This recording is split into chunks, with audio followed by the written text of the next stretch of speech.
I have a lot I want to say about Quiet on Set, but first I'm going to say this, and I'm going to try not to be very mean and angry about this, but I don't know how that's going to go. As a 90s child, as a film talk creator who is subject to the internet every single day, as an actor, as someone who was briefly a child actor and model, and as someone who is a victim of stuff, as supportive as the discourse is for these victims currently, now, but people don't care about victims until they become victims. There's no preventative care. There's no preventative concern when they're going through it. A martyr and a cautionary tale is way more easy for a lot of people to feel sorry for than a person who can still be saved. I am so fucking sorry, but I'm not gonna sit here and act like a whole bunch of people weren't making fun of some of these people earlier when they were younger and going through it, clearly going through substance abuse problems, some of them trying to speak up about what happened. And what happened?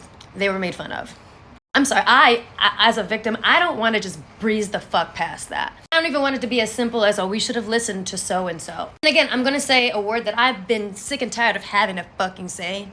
Nuance. I know a lot of you will try to act like we don't know that Hollywood is filled with shitty, narcissistic, entitled, privileged people. In many cases, don't deserve a lot of pity, if any at all, for a lot of things. I've talked about this in terms of general life and not as far as like us seeing people in the entertainment industry succeed, but people are only okay with seeing people do well up to the point where it does not make them uncomfortable or jealous. For a lot of people and for a lot of you, once somebody achieves perceivably more success than you have, now in your eyes, they could never go through hardship, trauma, or anything. Let's be so fucking for real. Everybody wanted to be on TV back then. Everybody. And a bunch of y'all thought and still think that if you had what they had, if you have what they had, then all of your problems would be solved.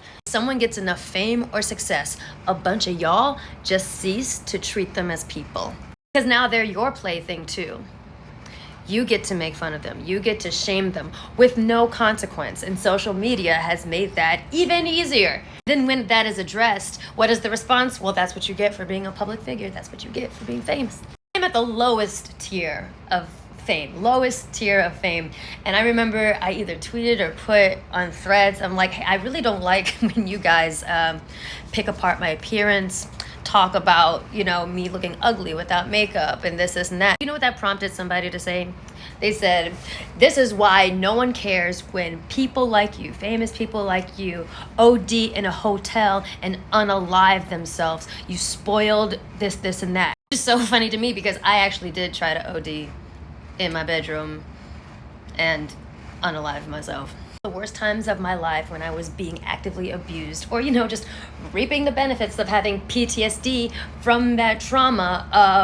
I've had bitch ass people say to me or about me, like, well, you can't possibly be suffering because you have a better apartment than me. You're prettier. You're making decent money. First year of my life when I went through the worst abuse, which is the reason that I will be in therapy and on medication for the rest of my life. I was indeed probably the most financially stable that I had ever been in my life. And every day I prayed, crying in the bathroom, for God to either take me the fuck up to the ancestral plane or like I was begging to be let go. I was begging to be fired. I was going to every high-ranking fucking person on that Air Force base to please kick me out of the Air Force because I would rather be living in a cardboard box than going through what I'm going through every day. But did they do it? Did they? For all the threatening that was coming my way about like ending my career and this and that. No, they kept me to the bitter fucking end because the system that I was in, for whatever reason, they still needed my body for whatever their objectives were. Because I was in the higher ranking echelon of military people, right? I was an officer. And because I was perceived as, now that I know that this is the year that I realized I was pretty. I'm a pretty person. That's not a person that needs to be helped or deserves to be helped. All this to say, let's be so fucking for real about how these victims were perceived when they were younger, because they were on TV something that a lot of people wanted, a lot of you wanted and thought would solve all of your life problems. They were pretty, they were successful seemingly, and seemingly got a lot of fucking money. That made it okay for them to be ridiculed and ignored back then when they were acting out or trying to say something. A lot of them could not escape that system because that system still needed their bodies for their personal gain. Whether it was for the disgusting shit that went on, whether it was to keep, the fucking machine of entertainment rolling, whether it was for their parents to use them as a fucking cash cow. By the way, all of this, which I think was jealousy over their perceived success, was enough to blind a bunch of y'all to the fact that, at the end of the day, though, these are children. Children, who cares? They're making so much money. They're successful. Stop complaining, please. They can't possibly... We gonna sit here and act like that? That wasn't a... We're gonna sit here and act like that wasn't fucking... Okay. Okay. I'm sure this will be met with some element of, well, this is just how the internet is. Like, you can't really this is just how it is. Someone who works in social media for now, I'm very hyper aware of how people flip-flop.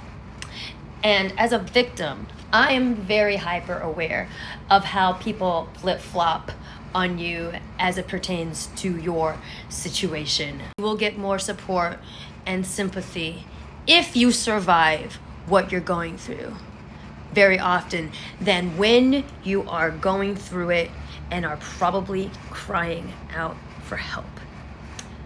So as long as we're talking about this, as long as we're all out here saying how terrible this is and engaging with this on social media and the internet, I just think that that's something to think about. As long as we're here talking about it. Okay. If anyone, I swear to fucking God, if anyone is like, well, Nicque, what about this? Actually, Nicque, not all people this. Actually, not all of us. Nuance.